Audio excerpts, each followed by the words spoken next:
on civil society for the structure and content of 2017 GFMD. Thank you all for joining us early and promptly. I think we're ready to begin right now. Quite a lot of people are on already, and we expect even more people to be joining us shortly, but we have a packed agenda, and I'm sure we have many questions eager to get going, so we'll go ahead and get started. We first want to welcome Ambassador Götz Schmidt-Bremme, who is the co-chair of the 2017-2018 Global Forum on Immigration and Development, and he will be presenting to us today the primary theme and content of the Government Days program for this year's GFMD. We'll then open the floor up for questions and answers, and we'll have a good discussion to follow up the presentation. And then John from the GFMD Civil Society Coordinating Office will also present on the structure of the Civil Society Days program for this year. We'll then also open those up for questions and answers, and before we wrap up and conclude this first webinar. So welcome again to everybody. We have quite a few people. I don't know if it makes sense to go around, but we'll try to do that. We'll maybe just very quickly, no questions and no discussion here, but just very quickly, if you can just introduce yourselves, say your name, your organization, and where you're calling from, that's all. And we'll start from Asia to see if anybody from Asia on. Please go ahead. Yes, please. Yes, hello. This is Peter. Who is on the other side now?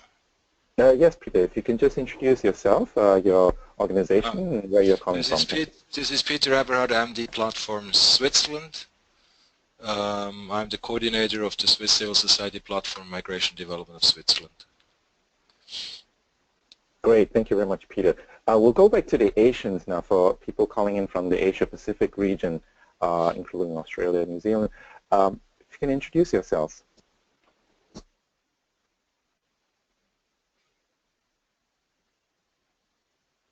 Okay, then we'll continue on to the Middle East.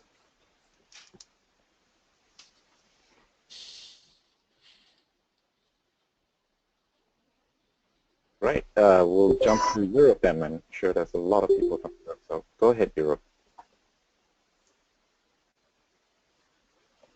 Hello, can you hear me?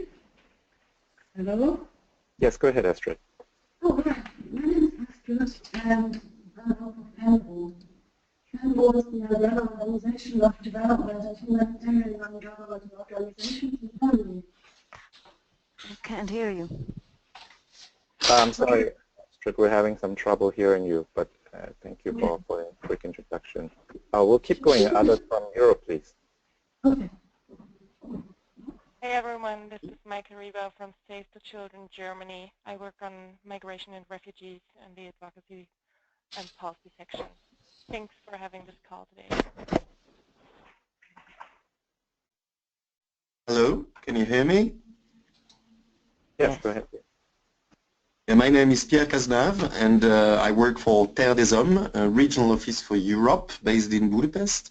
And I'm also attending and will be feeding the results of the conversation for the Terre des Hommes International Federation.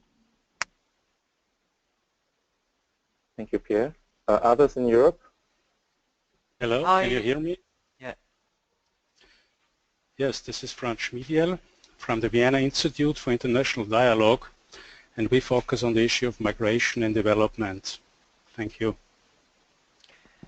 Hi, this is Alfonso Apicelekulu from Caritas Internationalis. I'm campaigns manager and we're coordinating a global campaign on migration. Thank you. Others? Good afternoon. My name is Audrey Baete. I'm currently working for the International Federation of the Red Cross on a project called The Rights of Migrants in Action.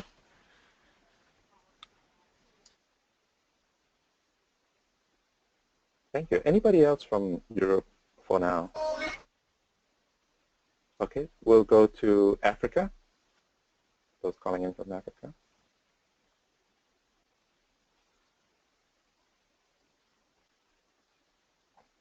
Okay, then we'll skip forward to North America.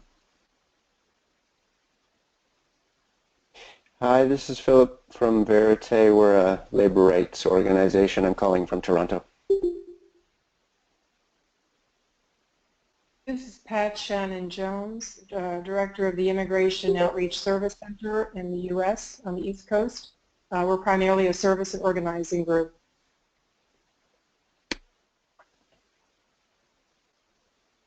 Hi, I'm Eva Sanders from the NGO Committee on Migration, and we follow the Global Compact on Migration here at the UN in New York.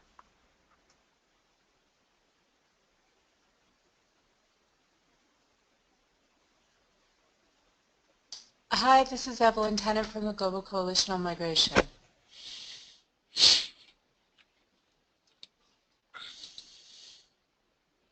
Thank you. Anybody else from North America? And yes, you can also use the chat box to introduce yourself. Quite all right. Thank you.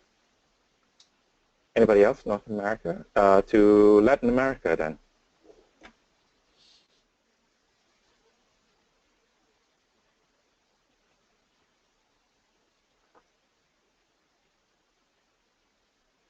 Okay, then we'll open up again to anybody who hasn't had a chance to introduce themselves.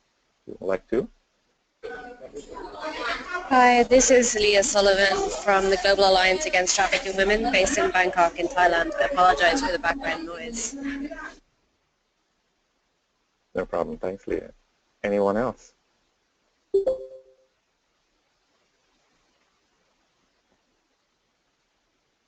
Good. Well, I think we're ready then to move forward with the rest of the agenda. Thank you again for joining us, and feel free to use the chat box. For those who are using the GoToMeeting control panel, just a reminder again to please be very actively muting yourself. If not, our very excellent GFMD Civil Society Coordinating Office team will be muting you. But please do mute yourself. If you're using the GoToMeeting control panel, it's that green button with microphone icon. Green means that you are not muted, means you're on. So make sure you click that. It should turn to orange. When it's orange, that's good. Keep it orange most of the time. When you do want to speak or when you're called on to speak, click that and it'll turn to green. Then you're ready to go. But please also use the chat box actively. Make sure you click the button that says to all or entire audience so that we make sure we can, everybody can see your questions. Put your questions in the chat box, and our team will be selecting the ones that are most appropriate, and we'll be moving forward from those questions from the chat box. If you don't put your question in the chat box, we won't be able to call on you, so make sure you present your question first in the chat box, and that way we can pick you up for the questions during the Q&A section. That will be the best way to move forward. So I think that's all the instructions we have for today's webinar. We'd like to welcome and thank again Ambassador Götz Schmidt-Bremme from Germany, the 2017-2018 GFMD Co-Chair, who will be presenting to us the theme and content of the Development Days program for this year. So Ambassador, without further ado, I turn to you. Hi, thank you, Colin. Hello to all of you, and I understand a very good early morning to you, Colin, as you're running the whole show from the west coast of US, if I'm not mistaken. So in this context, please let me take this opportunity to first of all thank the organizers, Colin Rajah and John Bingham, and the ICMC team for realizing this webinar. Let me also thank everybody who is with us now for your willingness to discuss, to network, and to advocate on the burning issues of migration, which all of us deal with on a daily basis. The civil society component has become, over the years, an indispensable part of GFMD for entering into a dialogue on a par with government representatives. It is a special honor for me to address you today as the GFMD Co-Chair on behalf of Germany. In these times of unprecedented numbers of refugees and migrants on the move, we need to intensify our discussions and our exchange of points of view if we want to make a change. Germany and Morocco are looking forward to building up upon the former GFMD chair's contributions, especially to continue the work of the chairmanship of Bangladesh. In coherence with the former chairs, Germany and Morocco will draw special attention to fruitful exchange with civil society and business actors not only at the summit meetings but also during the years. Since 2016, the German government has begun and will continue consultation with the German civil society organization on the Berlin summit. Additionally, we are today continuing our dialogue with international civil society, which we have already started in New York in the very morning of the 20th of September, on the morning after the New York resolution. And we went on in Dhaka, December 2016. Let's now have a look together at the calendar leading to the Berlin summit. You see, we will hold 2 prep meetings on February 1st and 2nd, 2017, and April 5th to 7th, 17 in Geneva. The Berlin summit will take place from June 28th to 30th. Business actors will meet again during business days, and the civil society representatives will meet with government representatives in the common space on June 30th, while the Civil Society Days will start on June 2019 and end on July 1st. You have certainly read the co-chair's concept paper, which is available on the GFMD website. Tuesday this week has been the deadline for comments. Thank you very much to everybody who has contributed. We are currently consolidating the concept paper in order to discuss it at the first prep meeting in Geneva next week. The overarching theme of this year's GFMD is towards a global social contract on migration and development. With this term, global social contract, we aim to highlighting that safe, regular and orderly migration is in the mutual interest, that is in everyone's common interest. Countries of destination and countries of the origin need migration. However, they have different needs and interests, and we need to find a balance of interests in order to create a win-win situation, or better, the famous triple win situation, for the migrant, the countries of origin, and the countries of destination. Let me summarize for you the inner logic of the roundtable topics. We are covering 3 main policy areas, which are domestic policies, multilateral and bilateral partnerships, and strategies beyond the state.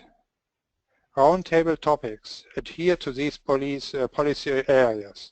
Concerning domestic policies, you will find Roundtable 1.1 and 1.2. You see, tools and safeguards for policy coherence, finding the right policy mix to balance different interests and objectives. 1.2, from global agreement to implementation, national action plans for migration-related SDGs.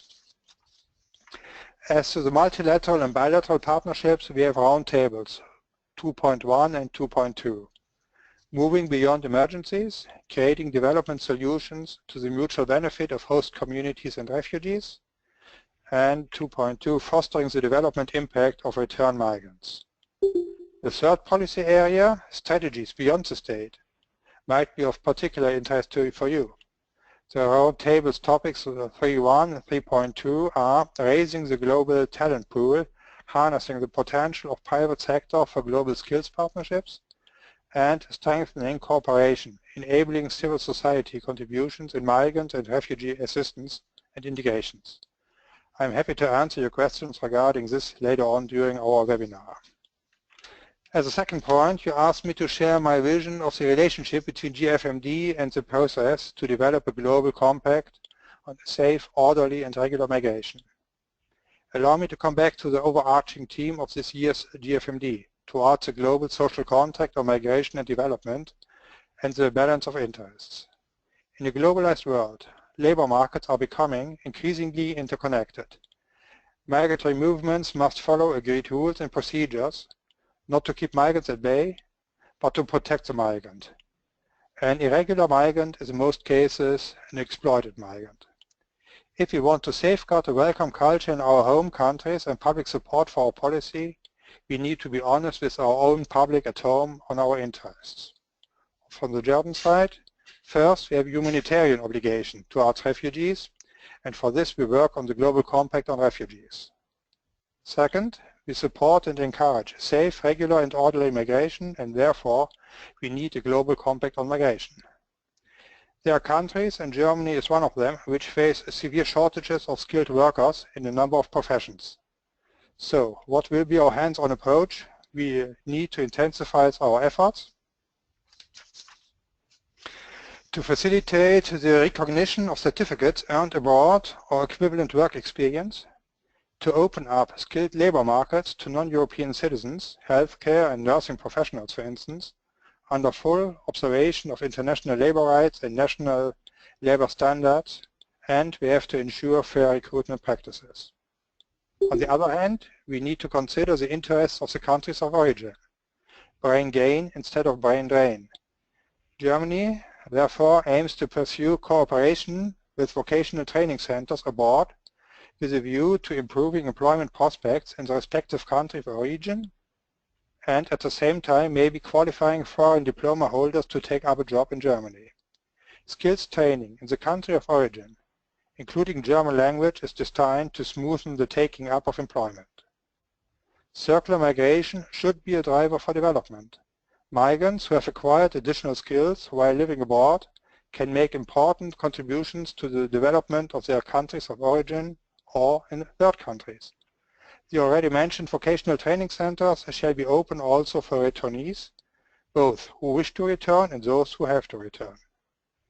You see, after all, whether we're speaking of GFMD or GCM,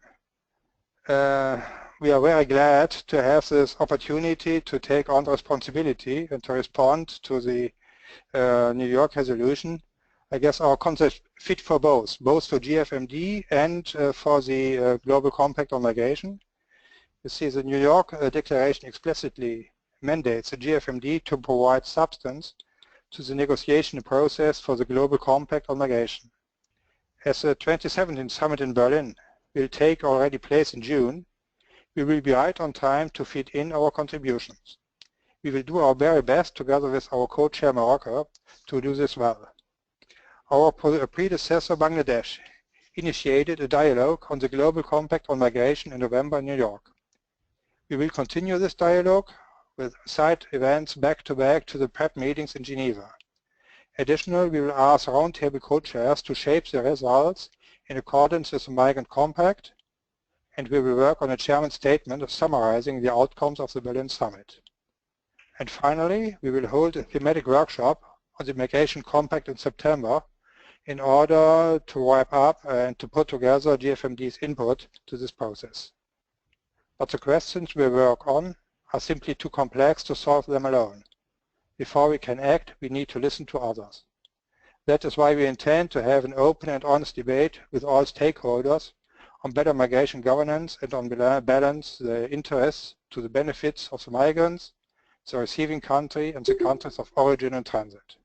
So I'm looking forward to your questions. Thanks a lot, Colin. Thank you very much, Ambassador, for a very comprehensive presentation. Just a reminder to everybody, in the chat function, you can see that Emer from the from the Civil Society Coordinating Office has shared a link with us to be able to look at the entire concept note. So you can have that available as well. But just to follow up, and again, a reminder to everybody that please do type in your questions in the chat box. Just send a message to the organizers or to everybody so we can see your questions, and we'll be pulling up your questions from there. But Ambassador, thank you very much again for that presentation. I wonder if I can just begin by following up on a couple of points that you have touched on and raised, and maybe we can go a little bit deeper into that. You did mention that the Bangladesh 2016 GFMD had made presentations, and you'll be pulling together from the different round tables in terms of summaries. Can you talk a little bit more about how you see the 2017 and 2018 flowing out from some of the outcomes that have come out already from the 2016 GFMD, particularly since we have a very short turnaround time this time from December of last year in Dhaka going into Berlin in June of this year. Can you explain a little bit about the connection for that? Thanks.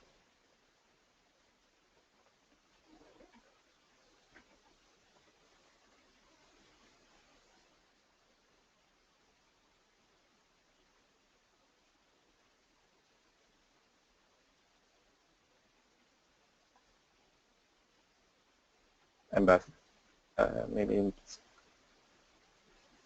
Sorry. We had a third technical snack. Could you just repeat in a nutshell your question? Yeah, sure. Again, thank you very much for the presentation, and particularly just to kind of pull up the follow-up on 2016 GFMD from Dakar. You did mention you'll be summarizing some of the outcomes. And can you talk a little bit about that?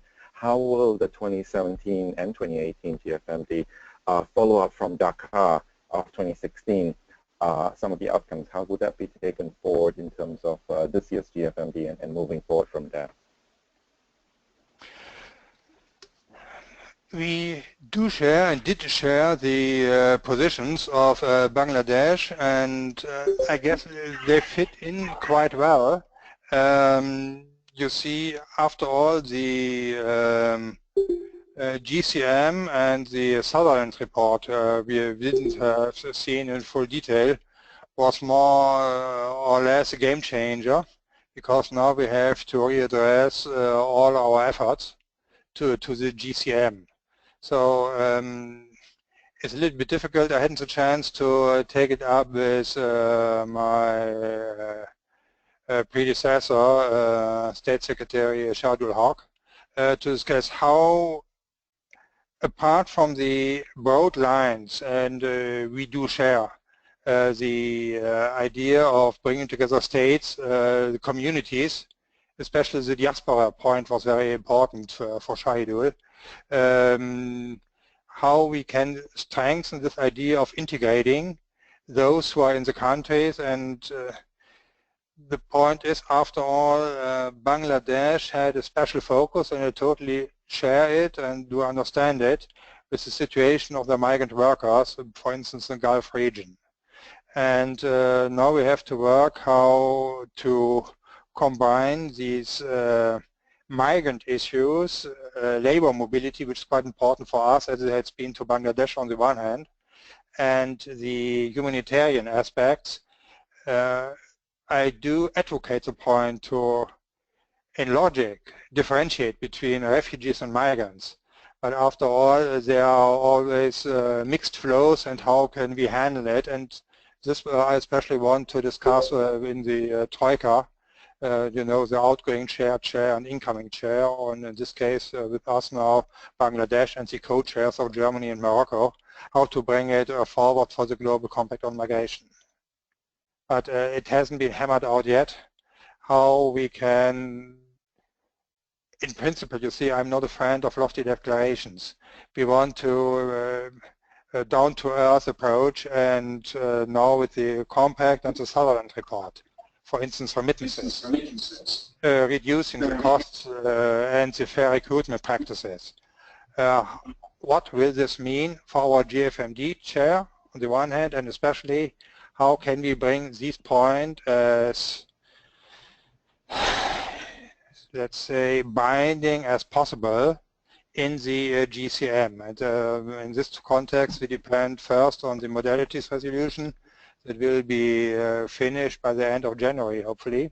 And then which are the main 6 blow themes of the list of 23 points that's been listed up in the Global Compact on Migration. So we aren't yet so far to give their point, but we are listening to you.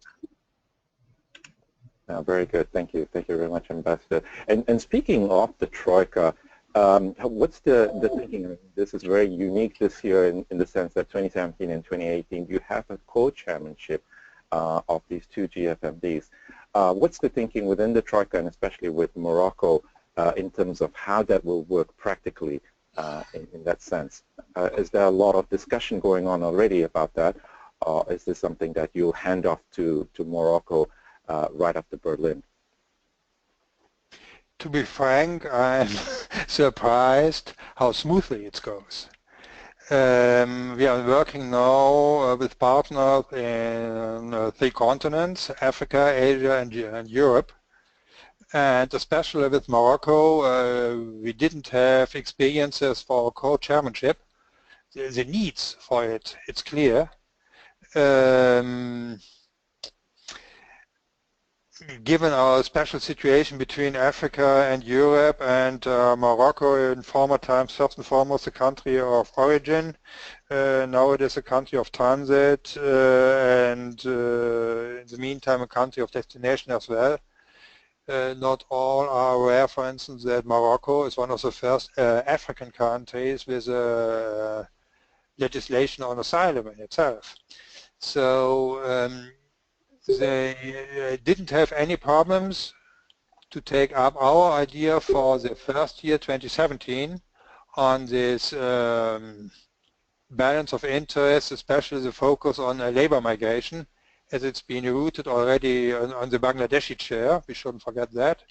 And on the other hand, they want to have a focus on environmental driven migration, given the desertification in the Sahel zone of Africa, for instance. And as our government, as our Chancellor Merkel at the head, are always very environmental oriented, we endorsed this idea. After all, you see that you can only have one chair swinging the hammer on a meeting, so it will be more or less 2017. It's up to, for us to organize it.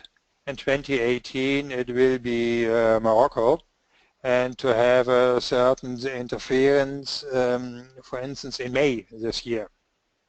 Morocco will have a first thematic meeting, I guess, in Morocco itself, in Marrakesh, for instance, or Casablanca, I don't know exactly, they haven't decided yet, to have a first thematic meeting on this climate issue that will be the focus in 2018. For the time being, starting with the concept paper and the preparation now for the meeting in Geneva. It's a very good cooperation. I can really say hand in hand, hand in a glove. I'll be meeting our Moroccan friends and partners on the 31st of January in the evening, after seeing the representatives in Geneva of UNHCR, Humanitarian Affairs, IOM and ILO, because it's not only about labor migration, it's about the humanitarian rights of migrants in general. But in the evening we will discuss, or in the afternoon even, we will discuss with Morocco how to chair, how to steer the prep meetings. Once again, it's surprisingly smooth, this cooperation. Well, that's very good to hear indeed. Yeah, thank you very much. And then finally, and thank you all for beginning to type your questions. We see a couple of questions. We'll get to those in a minute. Here, again, to everybody, please make sure to type your questions in the chat box so that we can see it and we can call on you. Otherwise, we won't be able to call on you, and we won't be able to make you a presenter yet until we see those questions. And please direct your questions also to the organizers. Which comes up as GFMD Civil Society Coordinating Office, which is Emer, I believe, and Laura. So please make sure you ask them to present or to the speaker. Please direct that to them who are controlling the microphones. And thank you to Emer and Laura for doing that. Ambassador, one final question from my side. You mentioned the GCM, of course, and I think that's on everybody's mind. June and July is right in the midst of what we expect to be a lot of consultations and heavy negotiations, discussions happening around the GCM, and even while we're waiting for the resolution, the modalities resolutions to be finalized this week or so. What is your thinking on what could be presented there at the GFMD in terms of the GCM? What kind of overlap will there be in terms of discussions and negotiations on the compact while we're having the GFMD as well?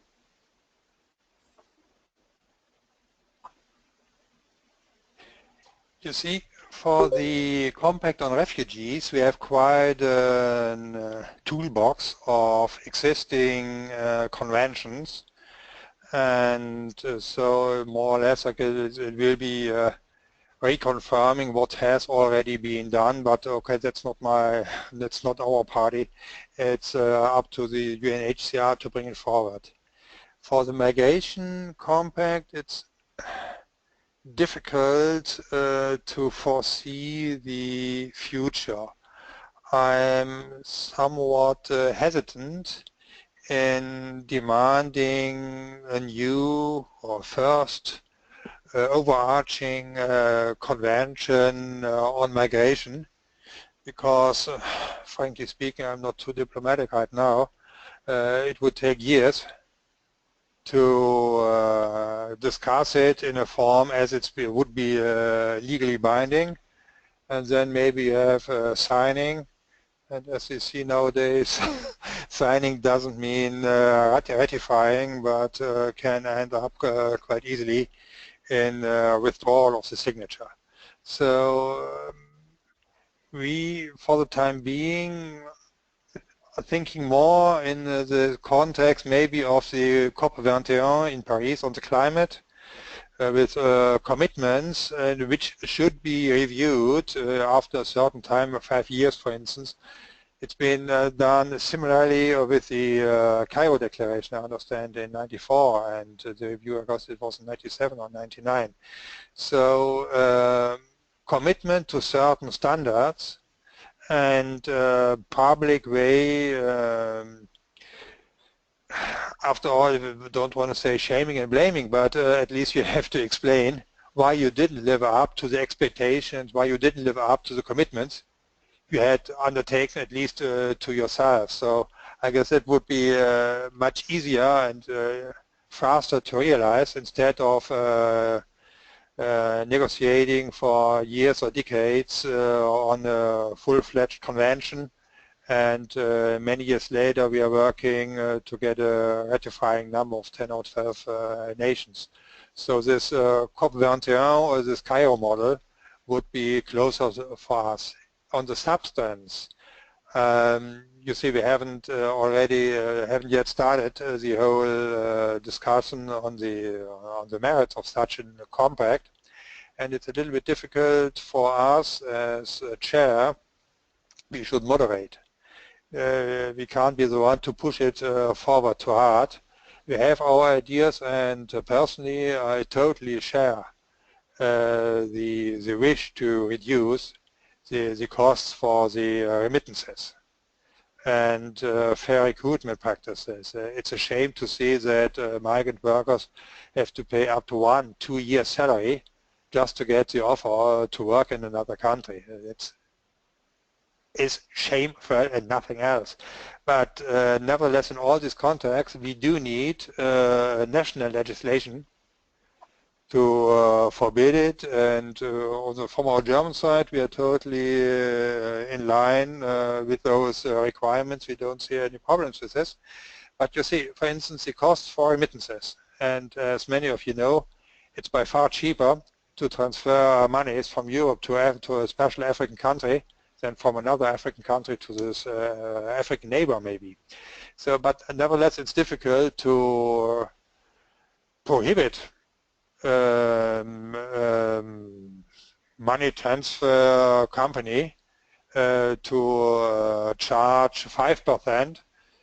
In these phases, the migrant worker has to look for a company that doesn't charge 5 but only 3%, and that's why, for instance, Germany is pushing this website, money transfer, fair, like a fair deal or fair trade.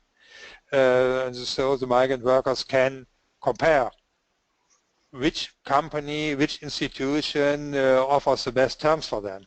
It would be difficult just to prohibit to charge more than X%.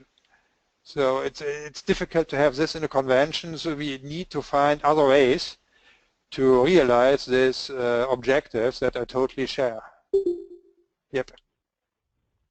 All right, thank you very much, Ambassador. Yeah, I think that's a very, very keen observation, and I think we'll all be very interested to see how that happens with the compact as well.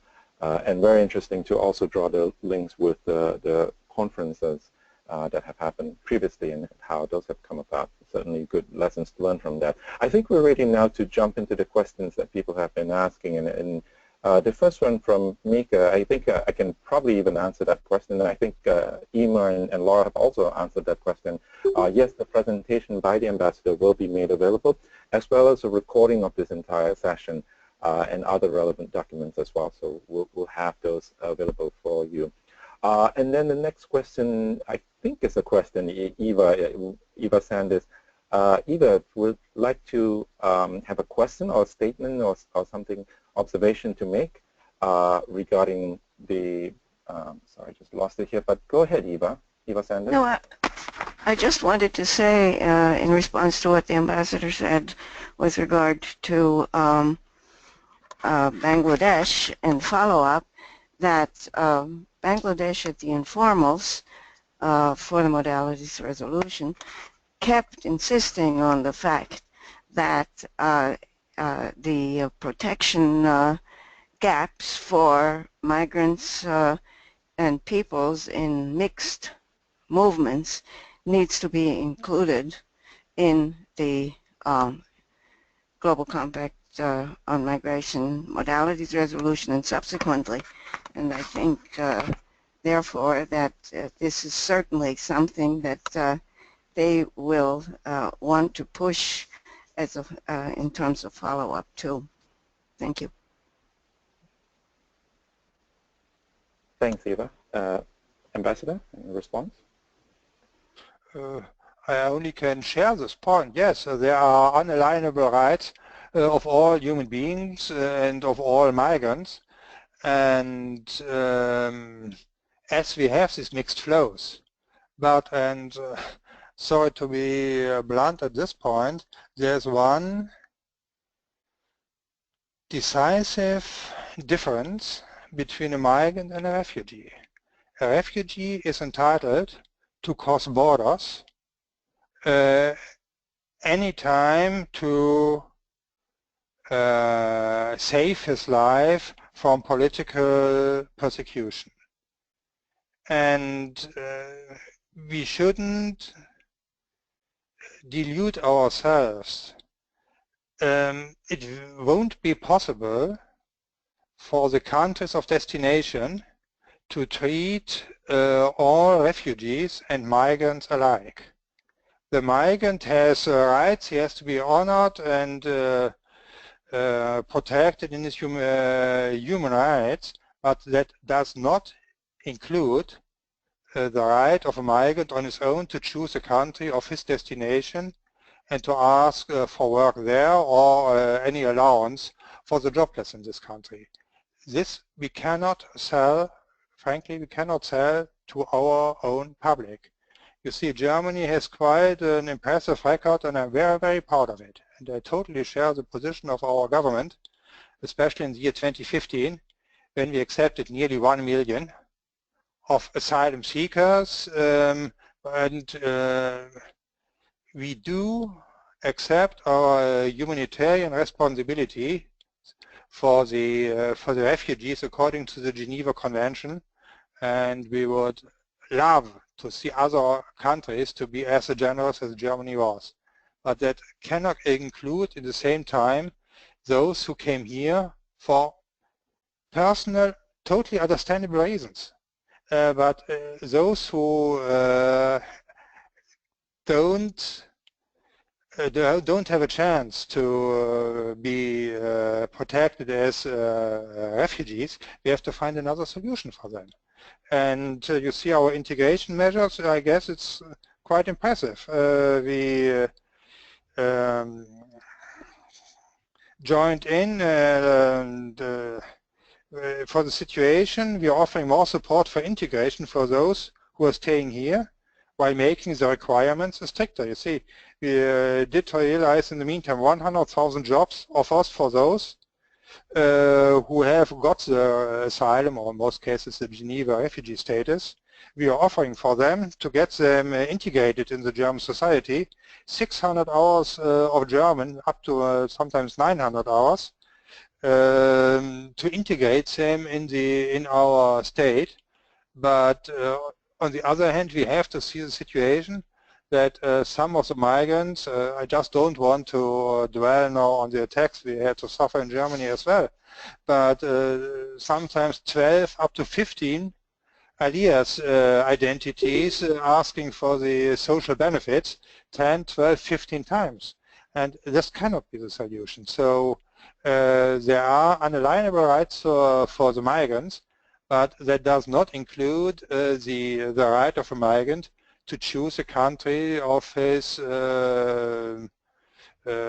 desire and then asking for the same rights as a refugee or as a population who is living there. Yeah, thanks very much, Ambassador. I think that's a very good point. But I think also the mixed migration question is something that all of us will still need to figure out and try to answer, and hopefully use this GFMD as an opportunity to have that core discussion. Thank you for that question. Next one, we will go to Michelle Bucks. I think kind of following up on the question about integration, and Michelle had a question on Roundtable 3.1 on pre-migration vocational training, as you mentioned, Ambassador. Michelle, could go ahead and ask your question, please.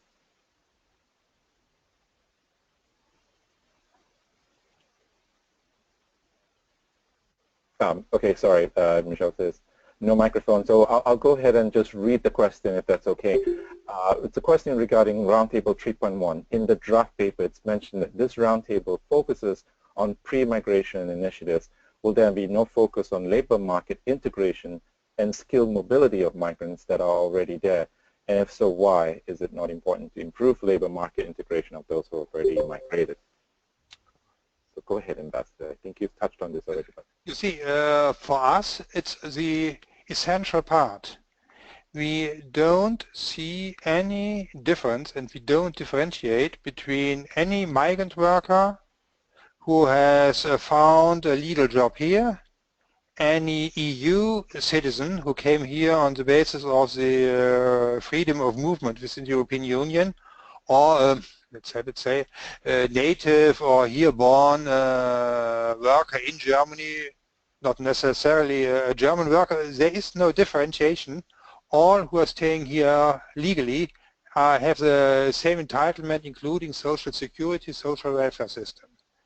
And our idea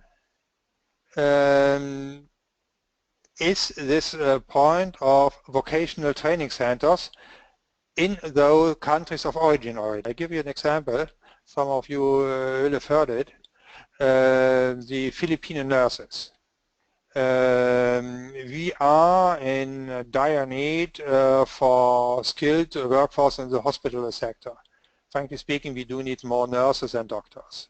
On the other hand, it would be unacceptable for us to have a country of origin seeing bleeding dry, just buying their nurses or maybe their doctors. So we do cooperate with those countries who have as a business model, positively seen as a business model, the vocational training beyond their own needs, as it's the case for Philippines.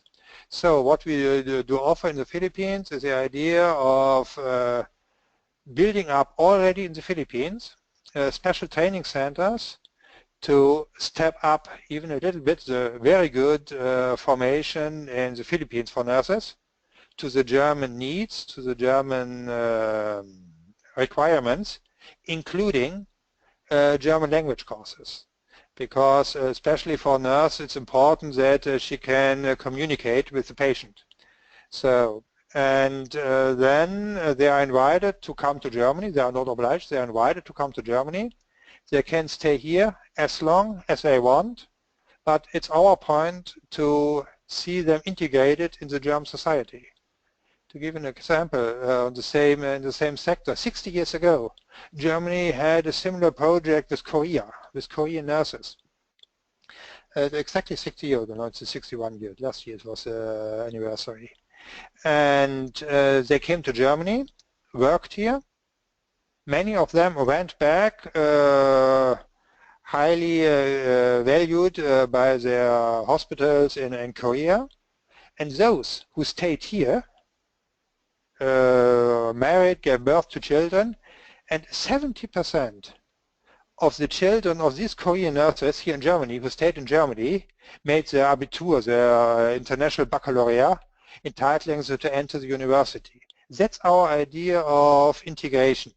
We don't want to have them separated. No, we do want to integrate them to become a part, valuable part of our German society. That's the idea behind it, and that's why we will foster with the GITS, this facilitating agency of Foreign Office and especially Ministry of Cooperation, to build up such vocational training centers, maybe for instance in North Africa with our Moroccan friends and other countries, not only just to pick up the best few for us. No, the idea after all is addressing the migrant drivers, to give those states, those regions, qualified workforce. And many of them, and that would be marvelous, can stay and should stay in their state, in their region, helping to prosper their own country, their own society, their own region. And those who want to come to Germany are welcome. But once again, those migration partnerships can only be realized with countries with which we don't have problems in the return management. That's the other side of the coin. Yeah. Very good. Thanks. Thanks. That's the. We have a question from France, Franz Schmidt, regarding civil society participation, particularly migrant self-organizations. Franz, are you there? Yes. Can you hear me? Yes. Go ahead. Thank you. Yes, I think one observation was that the migrant organization, diaspora organization, very often the first address for new migrants, but also for refugees after they have been granted asylum. So I think a special focus should be given to their ideas, to their opinions, how to go on, how to improve the situation. Once again, totally aligned. And the question is of course, what efforts will be done during the preparation and special to secure a good participation in the summit? So, but I believe that's a question related to participation of migrants and migrant organizations in the GFMD this year. Is that right, Franz?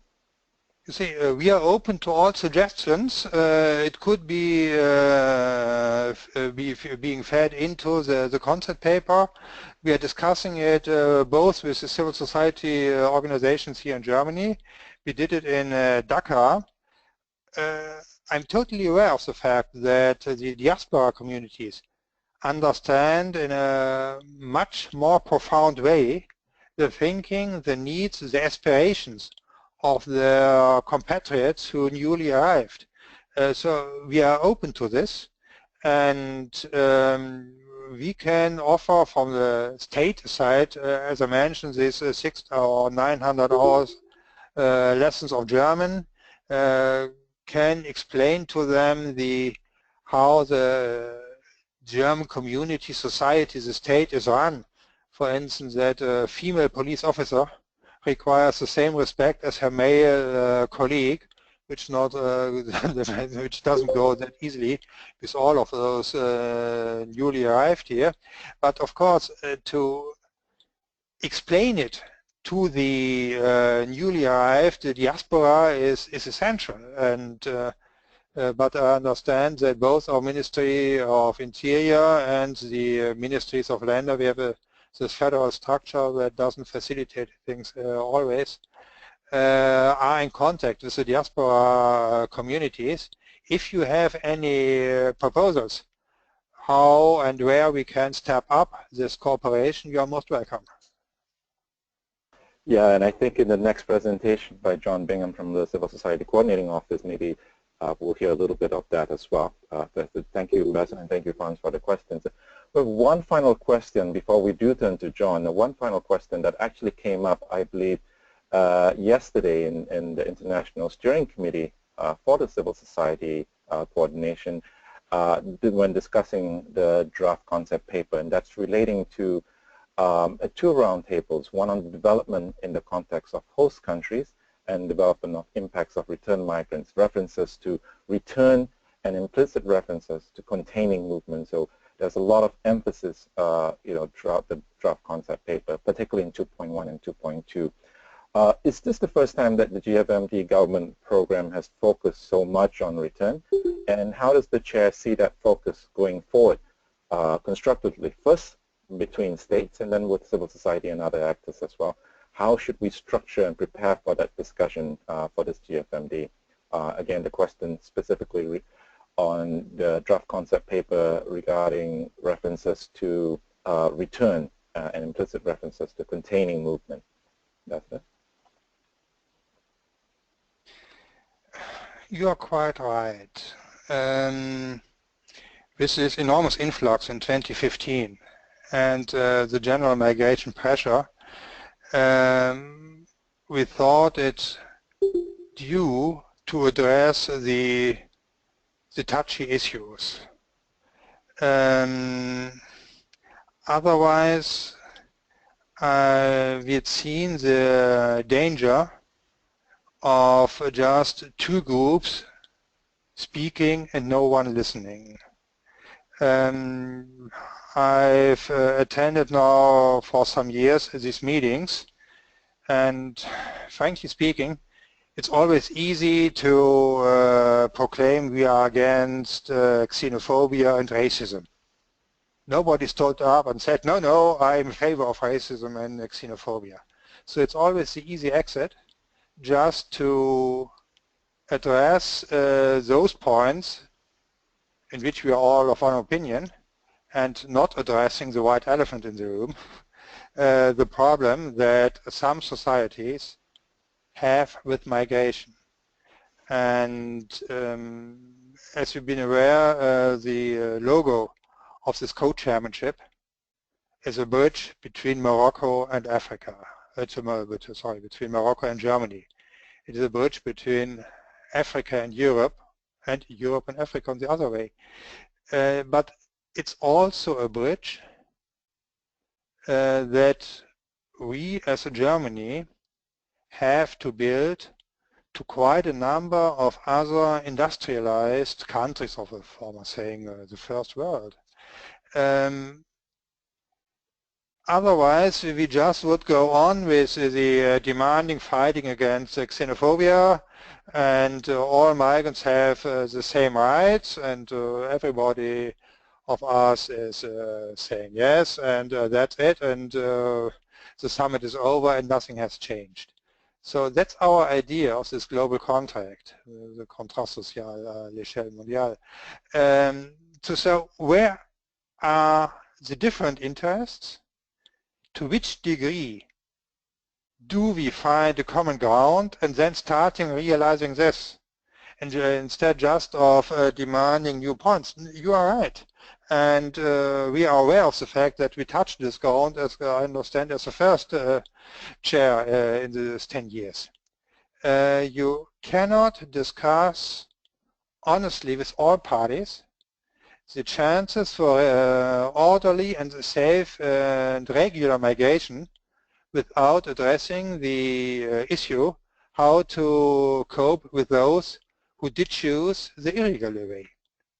I'm far from pushing away and back all those who tried on the irregular way, but at least we have to see that there's a difference, and that's what I try to address. There are human rights for all migrants, but that does not include the right for them to choose just the country where he wants to go. Otherwise, the countries of destination will just lock their doors, close the modes, and that's it. And that cannot be the solution. And that's why we took the risk to address this point. We have to wake up to the facts instead of just listening to our own declarations. Sorry to be that honest. Yeah, no, thank you. Thank you for that honesty. That is a challenging balance, and I think we have a challenge ahead of us for civil society as well, and how do we address that? Thank you for that. Thank you again to Ambassador Schmidt-Bremme for this, of course, this presentation, taking a lot of our questions, but also for opening up the channels of communication with civil society and keeping that open. We look forward to a lot more of this engagement and this dialogue going into June and of course at the GFMD and beyond. Thank you very much to you and your team for preparing for today's webinar. We really appreciate your presentation. We now turn to John Bingham on the civil society side from the GFMD Civil Society Coordinating Office to talk about the Civil Society Days program. John, please. Yeah, thank you very much, Colin, and thank you, Ambassador, and your team in Germany. Thank you to the colleagues in the ICMC office in Brussels helping organize this. Dankeschön to everyone. You know, this webinar is very much welcome, and I want to underscore our appreciation to you, Ambassador Schmidt-Bremme, for immediately agreeing to it and to a follow-up webinar in February. It's the right spirit, the right start, the right time. You know, especially in this very fast year towards GFMD work in Germany at the end of June, which I think is just 5 months from Saturday. So we're racing along, and this is the right way to start. It's also the right way to start a fast year following the UN General Assembly Summit in September, very much so when there's so much migration policy drama in so many directions and places, some of them moving forward on commitments, as you said a few moments ago, on even very nice sounding declarations, and then some reversals. Actually some that are good and many that are not. And I know in civil society, just coming out of the Global Forum in Bangladesh a month ago and all sorts of other work, we're worried about children in detention, we're worried about migrants on the move, and certainly there were a couple of questions there already, and we're worried and very, very anxious about return. And so we're looking at that closely for this global forum, how we consider it, how we prepare for it, how we walk into the Global Forum week in June, but all global forum activities this year and beyond. I think the challenge in this particular year, when there's so much migration policy drama, you know, not unrelated to real drama in people's lives on borders and in workplaces and so on, but the real challenge for us is to both look at and express straight, firm concerns, but also, as you said, Ambassador, to try and identify and work on the shared interest. You know, where do we have shared interest on any number of these issues, whether they're the white elephants in the room or just the real people on the move with rights and a world that needs solutions, some of which might come from some of these global forum processes. We start ourselves remembering that the global forum is a process of governments and civil society, and we hope as many efforts by Germany and other governments have aimed that it's also business at the table, also looking at not just straight and firm concerns and maybe sometimes opposite interests, but shared interests quite seriously. So ICMC and the civil society activities in the global forum process, we work as a small staff, Emer and Laura there in Brussels, a few of our other colleagues, Justina as well, trying to support the organizing of civil society activities around the world within the official processes of the Global Forum. It's not just the big meetings once a year, this year in June, it's activities before and after, and if we're serious ourselves as partners co-responsible for some of this change, it very much is even more what we do before and after the Global Forum week of meetings each year. We partner with the government chair, Germany. This year we're part funded and very much appreciate the funding support that Germany has indicated for civil society activities this year, support from other governments and foundations and ICMC itself. Just to put that out there right away. The International Steering Committee of Civil Society that Colin mentioned was talking about the concept paper for the government program yesterday, the concern about return. That's a group of about 34 civil society organizations and networks from around the world across the diversity of human rights groups, development groups, migrant diaspora groups, trade unions, academics, faith-based organizations, and a small number of private sector. In fact, only one private sector organization in recent years has been involved on the steering committee. I think we have about 10 or 11 of the steering committee members online. Most of the whole steering committee have been active in the GFMD or on the steering committee since the first global forum in 2007. Basically what the steering committee does is work itself and through networks around the world, through partnering with civil society organizations on the agenda and on participation by civil society in any number of official processes of the Global Forum, and very much the highest profile being that Global Forum Week, normally once a year, and the 2 Civil Society Days in the Global Forum Week and Common Space that we share with governments. Normally the agenda for civil society has been framed around, since 2013, has been framed around the 5-year 8-point plan that civil society presented to states at the UN General Assembly high-level dialogue that year. 5 years from then means that 2017 is the 4th year of the plan. But basically the 8 points talk in 4 clusters. 2 points on development, specifically the SDGs and diaspora and migrants in development.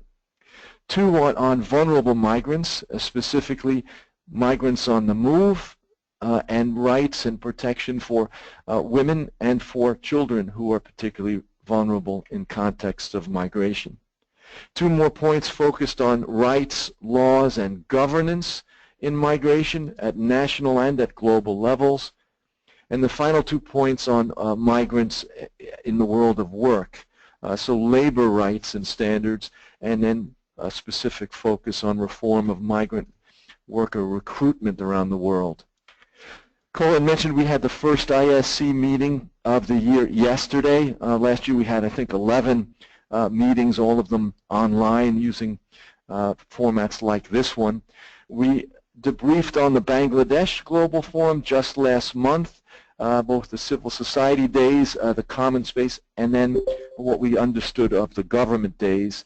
We looked at evaluations that participants had provided. 108 of the 200 civil society delegates answered 39 questions about the Global Forum Week in December in Bangladesh, about the organization, about participation, about substance and strategy, about interaction with governments. Honestly, the hardest, most negative evaluation from civil society delegates was the low level, the inadequate level, they believed, of interaction with governments within the Global Forum process, something that civil society is worried about for years and has worked on for years. Often with governments signaling they'd like to see more interaction, but very slow movement in those directions because the governments in particular are not in consensus on that at all. But the idea of looking at Bangladesh, and the ISC, looking at Bangladesh was to bridge to Germany, of course, always thinking of the Global Forum not as one event, but a stream of events, always respecting that the Global Forum is never just one city or one country or one region. It certainly isn't only the country or region hosting the Global Forum. Last year it was in Bangladesh and in Asia, but it wasn't only about Bangladesh and Asia. It was international. Same for Germany this year. It's not just Germany. It's not just Europe. It's a global event. And for civil society, what happens in this global event at the discussion level has to come home. It has to come home where we live, where migrants live and move and work and so on. It's not just a discussion. It's got to be action. And so the German word, I learned a German word that already that I think we've got to adopt. And Ambassador, I don't know if it fits, but Tatendrang, the impulse for action that we want to see in the Global Forum this year and as well as all other years. Online, you'll see, and I'd ask my colleagues to post the site that contains it, the recommendations from civil society just a month ago in the most recent Global Forum, including the report of the terrific civil society chair, Colin Rajah, that delivered civil society's recommendations and emphases to the governments as they opened their government days in Bangladesh, plus a summary of the highlights and the 10 principal recommendations that came out of the civil society work in Bangladesh. That's online at the website madenetwork.org.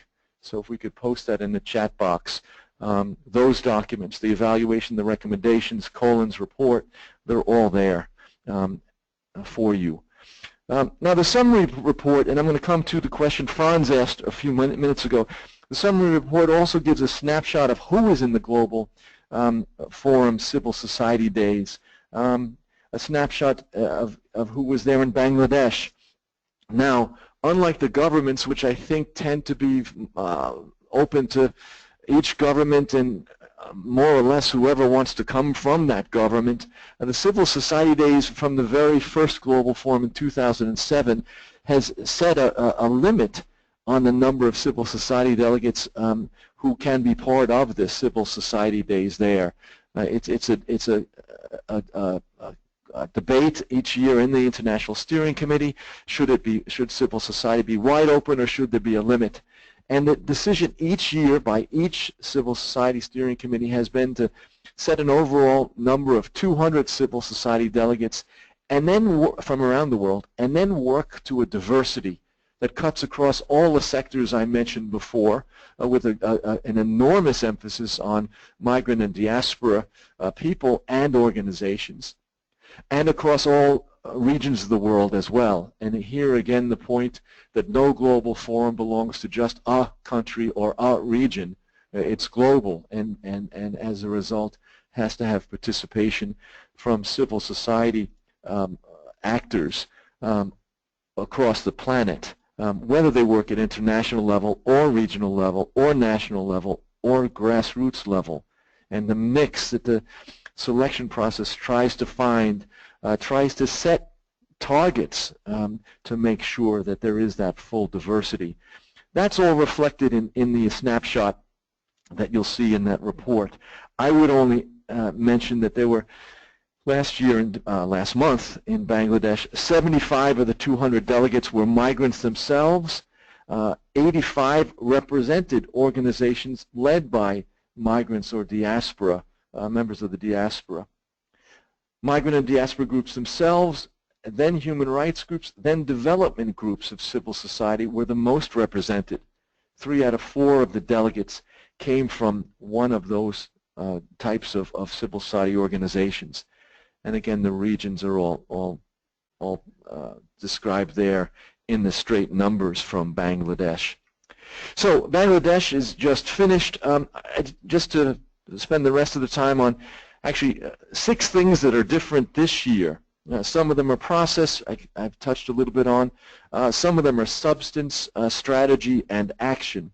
So to touch on them now and then return the floor to Colin for discussion. The differences. The first difference, Germany and Morocco are co-chairs for 2017-2018. That's the first time since the beginning of the Global Forum in 2007. There have been 2 states stepping up as co-chairs. There can be brilliance to that pairing. 2 states at either end of one important migration corridor, Africa to Europe. An interesting combination. And we'll see how that works in reality. We'll see how we might be able to appreciate the continuity that comes from having states work together over a 2-year period. The second difference, I mentioned before, this GFMD is coming so fast. There's never been a GFMD that had only 6 months of preparation, one to the other, and that's a challenge we respect for Germany. It's a challenge for civil society. It would be a challenge in an ordinary year. It certainly is a challenge in a year that will also see all of the follow-up to the commitments made in the summit at the UN General Assembly September 19th. The third difference, and this is important for civil society in particular, we'll have a different formula for the meetings during GFMD week, that last week in June. The normal formula for the GFMD, and I think something like half of the folks on the phone at least have been involved in at least one global forum in prior years. The normal formula is 5 days of meetings. Normally days 1 and 2 are the civil society days, gathering the 200 or so civil society delegates from around the world, a handful of observer, UN agencies and others, and a smaller number of governments. On the agenda, civil society creates itself. So civil society has an agenda that is not the same as the government agenda. It's not the same as the government concept paper that the ambassador has just presented, though civil society makes reference to that and often has some of the same thematic focuses. But for civil society, it's civil society's own agenda. Governments are invited to participate in the Civil Society Days. Some come. In the evaluation from the nearly half of the participants in Bangladesh Civil Society Days, one of the key criticisms was there were not enough governments in the Civil Society Days. So there's a strong appetite among many of the civil society participants to have governments participate in the Civil Society Days. Last year, among the, I don't know, 12 or 15 governments, I think, that did participate, we very much appreciated the ambassador and Germany participating as speakers, Switzerland and Bangladesh also participating as speakers on the invitation of civil society leaders organizing specific sessions of that global forum. The Civil Society Days also normally connect to parallel civil society events. The premier example is the People's Global Action on Migration Development and Human Rights that often meets either before or sometimes alongside of the Civil Society Days. So civil society colleagues, in that case, wide open to the world and very much involving much higher numbers of civil society actors from the country and the region where the Global Forum meeting is taking place. So that's days 1 and 2 for the Civil Society Days normally. Normally days 4 and 5 are for the government program, and it's almost governments only. It's the government agenda based on the final concept paper that governments agreed to. About 150 governments come, some with 2 or 3 or 5 or 6 representatives, often some at ministerial level, some at just below, leaders of departments and programs of government. Generally, civil society is not invited. There are some exceptions here and there, and Bangladesh in particular and other governments made some exceptions last year. The chair of civil society, Colin Rajah, last year gives his report or her report of the recommendations and work of civil society in the opening of the government program. Now normally day 3 in the middle is for interaction of civil society and governments. Normally about 4 or 5 hours of common space in which all of the civil society delegates and all of the governments focus together on sometimes one theme, sometimes a theme with sub-themes. This year in Bangladesh it was all about the Global Compact on Safe, Orderly and Regular Migration in a focus and a format that is negotiated directly between civil society and the chair and sometimes other governments. So common space is not only a gathering of civil society and governments, it's actually a focus on issues that the chair and civil society agree on together. And Germany has already made that commitment once again. We begin our conversation actually tomorrow with initial thoughts together on common space for Germany's week of the Global Forum in June. That day in recent years, civil society has also tried to expand interaction with governments with small breakfast, lunch, or tea tables with governments on one subject each, one theme each for 90 minutes. And we've been talking with Germany about about formalizing that dynamic based on extremely positive evaluation by the civil society organizations and governments involved in those tea tables these last 3 Global Forum meetings. Now this year the difference is we're not going to have that 1 to 5 days mix as normal. There's been a complication in the calendar at the beginning of the Global Forum Week, that last week in June. So here's the change that is necessary, but I think the International Steering Committee of Civil Society also thought was interesting and exciting.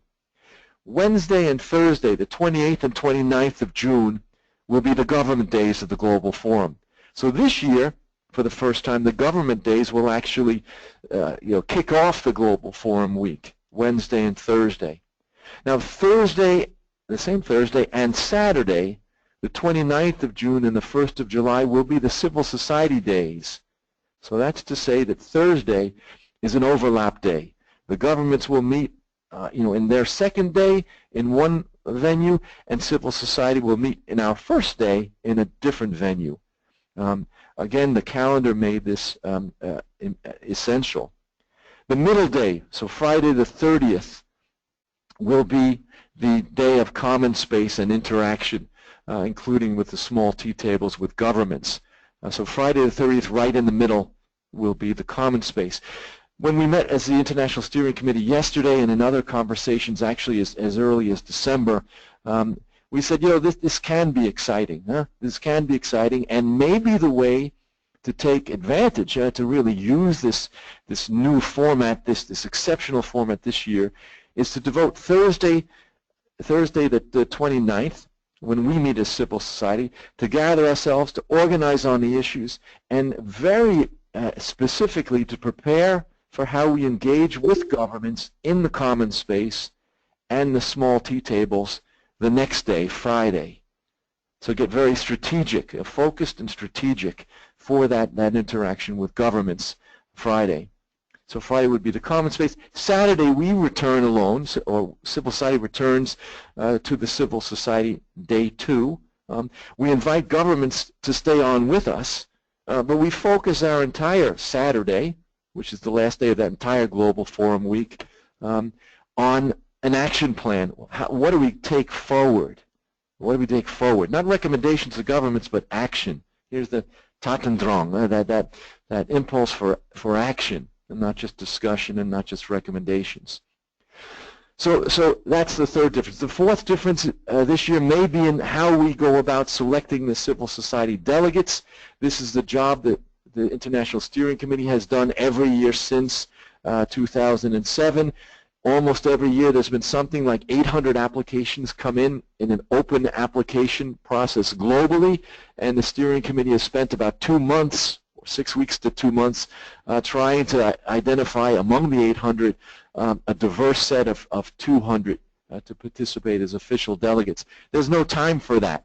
So the International Steering Committee is considering going with more of a network selection, identifying active networks around the world who might identify civil society delegates to be part of the 200. We piloted that kind of approach this year with half of the delegates, half of the 200. A question for us, do we expand that this year, especially given the lack of time to do a longer process?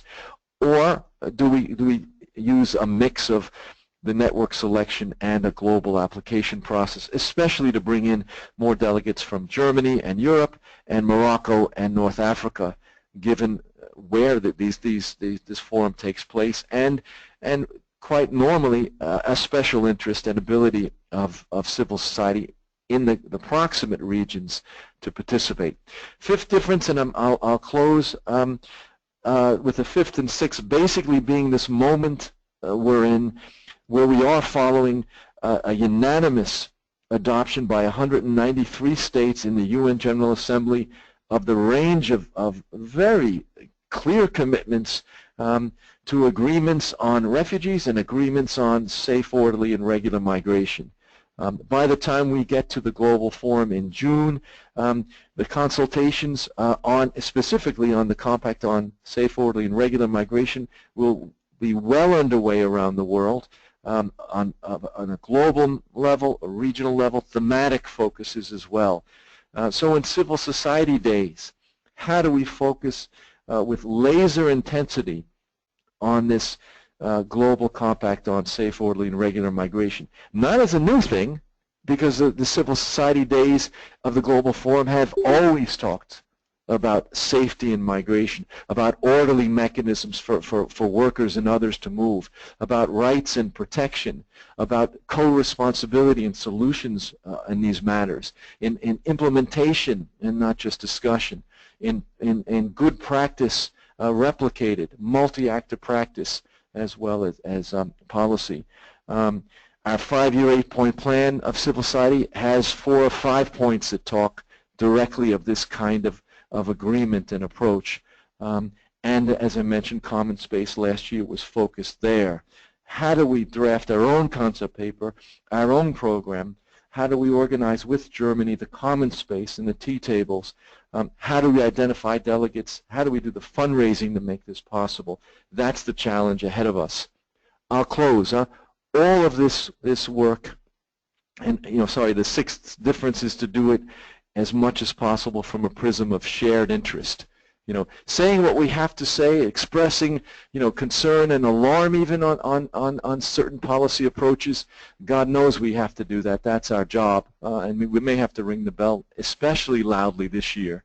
But how do we also look at the shared interest in trying to see some solutions and some of the mechanisms go forward, if not with all the governments, with which governments, if not with all the civil society groups, with which civil society groups. All the information on all of this will be online on that website, madenetwork.org. Everything on, all information on that we have on the government process, on the civil society process, on delegate participation, on civil society focus, with invitations to everyone to participate. Thanks. Thank you very much, John, for a very comprehensive presentation. A reminder to everyone, I think we only have time for 1 or 2 questions, but please type your questions into the chat box, and that way we can pull out your questions. But John, maybe I can start with one follow-up question. In terms of the structure of the dates, I know you discussed this quite a lot already, but on a very practical level, this is the first time we've had this, obviously, but we've got used to the model of having 2 days of Civil Society Day, 1 day of Common Space, where we summarize all the outcomes from civil society discussions the first 2 days and present that right at the opening of the Common Space and engage with a lot of the roundtables during the Common Space, in terms of some of the things that come up from the Civil Society Days. This year it's mixed. We've got only 1 day before the Common Space, and then we have 1 day following up. On a very practical level, have you and the team thought about what that would be structured like? How will we come up with the points that we will convey in the Common Space on a very practical level as well as technical level? Yeah. Thanks, Cole. No, we haven't done enough thinking on that, that's for sure, and we wouldn't be the only ones to do that thinking. There's no monopoly on strategy or brilliance. I would just say that we have 6 months since Bangladesh. The recommendations and conclusions and hard work of civil society there is completely fresh, and that likely would drive some of what would be said by civil society into the Common Space on Friday. But that 1 day we have together on Thursday, we will have to use that well as whatever we do in preparation towards it. Yeah, thanks. Quite a challenging indeed, but I think a lot more thinking we can do around that. We don't see any questions in the chat box, so maybe I'll open up for anybody who would like to ask questions. So just, again, make sure you click on that microphone icon, make sure it turns from orange to green, and go ahead and ask your question. Anybody?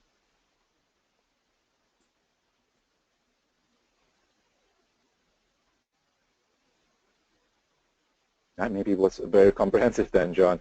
And so, okay, again, just a reminder, Emer and Laura have given us a string of different links. All of these will be made available again after this call, as well as a recording of this session, as well as the ambassador's presentation earlier.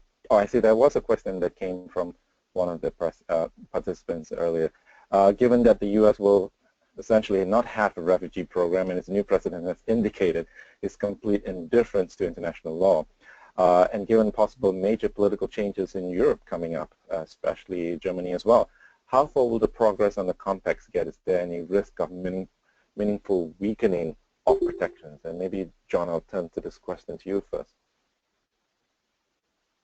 Yeah, and I'd like to, I'm sure you're going to turn to the ambassador next, so thank you for that. I think that's the question we're all asking, without necessarily using all of that imagery, and in some cases maybe using more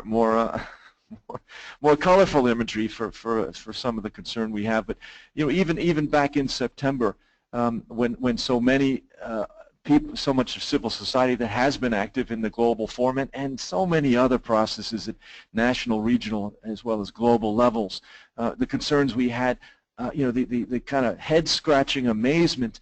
Oh, you know, some of the commitments in that summit to a compact on refugees and responsibility sharing, to a compact on safe, orderly, and regular migration, to expansion of a campaign against xenophobia, to expanded protections for non-refugee migrants. They were as beautiful and as you know, positive an approach to migrants of all kinds, including refugees and migration, as I think we've ever imagined. Well, 193 governments voted unanimously on that. With respect to safe, orderly, regular migration, it wasn't the only time 193 governments voted unanimously on that direction at the UN General Assembly. It was, in fact, almost plagiarized, you know, taken word for word from the agreement that 193 states unanimously made on the Sustainable Development Goals 1 September before in, you know, in the 2030 agenda. So commitments are there. You know, some of the bad policy many of us think, and I know my own NGO thinks, come from a lack of concrete solutions. And I think back to Colin's question, if we can use our time between now and the end of June and that single day before Common Space to focus on mechanical aspects of solutions. You know, what does orderly migration mean? You know, in a world where some of the policies are being built on fear and experience of chaos, where rights and and people are suffering because of the chaos, of the lack of some mechanisms for orderly movement that that moves workers, that moves refugees, that moves other vulnerable people or sees them when they move and are vulnerable, and of course treats people as human beings where they've arrived. But that's, you know, civil society, that's our challenge. Yeah, thanks, John. And maybe kind of following up on that, I think Jar has a question regarding you know, the selection procedures for the next GFMD. Maybe Jar, if you have the microphone, can ask the question directly.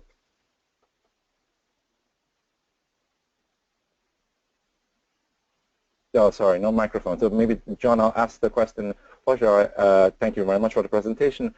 Wanted to ask, when are you going to decide and publish the selection procedures for the next GFMD? And of course, there will be one more webinar in February coming up. We'll cover that in a second here. But John, selection procedures on the next GFMD, I believe this is for civil society. Yeah, thanks, Colin. You know, this is a decision the International Steering Committee of Civil Society makes, and you know, makes after quite some consideration. We floated the need to move quickly on this in our last meeting of 2016 in December. We floated and talked about it briefly again at our meeting yesterday, the first meeting for 2017. I think it'll be February where there'll be some kind of judgment made by the steering committee. And yes, I think Colin will talk about it in the next webinar, which is focused on interaction, civil society, and governments, and we can touch on where we are on that at the beginning of the meeting. But I think it will likely be similar to the selection process from last year, a mix of network selection, you know, leaders choosing leaders type of thing, and global open application process if possible. But there we've got to do something we can manage, and with 6 months it's very difficult, and we will have to be practical. Thanks. Thanks very much, John. With that, I think we'll come to the end of our time here. Maybe I'll turn the mic back to Ambassador Schmidt-Bremme for some final words and comments, and maybe Ambassador, if you'd like to also touch on the question in terms of the political changes both the U.S. is experiencing and we might anticipate happening in Europe. Do you see a weakening of those protections? And any other final comments you'd like to make, Ambassador? Thanks a lot. First point, you see, we are up to have the general elections in September. That was the reason why we couldn't wait with our summit till the end of the year, because it's not possible on constitutional terms to commit a new government, even if it's been found within weeks, for such a great and grand and important project. And that's why we had to find a schedule, pre-scheduling it in September and after all in late June, and now we got on the fix. But I see chances in it. First point, there's a parallelism between civil society and state. I do advocate this. I don't see the Civil Society Days more or less as a pre-show for the state government. It should go side by side, and we can discuss with the civil society on this Friday our experiences, our results, and you see especially the roundtable 3.1 and 3.2. They are more or less the roundtables to address civil society. So we have these results to discuss it with you on the Friday. And at the same time, we hear your experiences from your discussion on Thursday, and share the point of view that we have to find a way how to make this open space of Friday, in our case, more interactive and just having a readout of long prepared speeches and everybody speaking, nobody is listening. So we have to work, and I'm open to your suggestions as well. So at this point, there's a chance in it. It's a challenge, but given the cliche of German efficiency, we will make it, and I'm sure together we will make it, because we are a team, civil society, you. And after I mentioned the business sector, the business mechanism, I'm not advancing a mere capitalist point. For me, a decent employer is decisive for decent employment, and that's what labor migration is all about. We don't want to have an exploitation. And in this point, we don't want to have an exploitation. We don't want exploiting migrant workers. I see a broad, even total consensus in the German political landscape. And at this point, regardless of the results of the general elections in Germany, I can assure you Germany will not be the one rocking the boat. It may be difficult in other parts of Europe or maybe of the world, and when being asked how the future stance of the US in the migration issue will be, please don't save me an answer, spare me the answer. We have to see, and we're looking forward to the first meetings now with the US delegation, for instance, in Geneva, who will come and which positions and postures. We don't know yet. But nevertheless, we will go on. We will follow our idea and our ideal of integrating the regular migrants in the German, not only labor market, but in the German society. In this context, we count on you. Thanks a lot. Thank you very much again, Ambassador, and again, big thanks to you and your team for the preparations for this webinar, for opening up these channels of communications and keeping that open. We look forward to much more engagement from here until June, and we look forward to a very robust GFMD this coming June. Thank you also to the GFMD Civil Society Coordinating Office team, particularly to Emma, Laura, Justina, and others there, both in the Brussels and Geneva office, for preparing this. Emma is posted on the chat box, and just a reminder that please save the date for the next webinar on the 9th of February, which is a Thursday. which will be a webinar 2 on opportunities for dialogue with civil society. That will be structured similarly to this webinar's format. Will include discussion about common space, interactive tables with governments, and private sector mechanism, and other discussions related to that. So please save that, put it in your calendars. It'll be a continuation of this. It won't be a repeat of the same questions we've talked about here, but actually a continuation and going further into those particular points. So thank you very much again, everybody, for joining us today.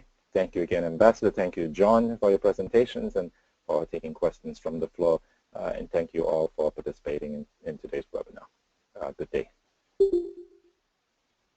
Thanks, Colin. Thanks, Ambassador. Thanks to all of you, and looking forward to seeing you in June, late June in Berlin by the latest. Bye-bye. Bye-bye. Thanks.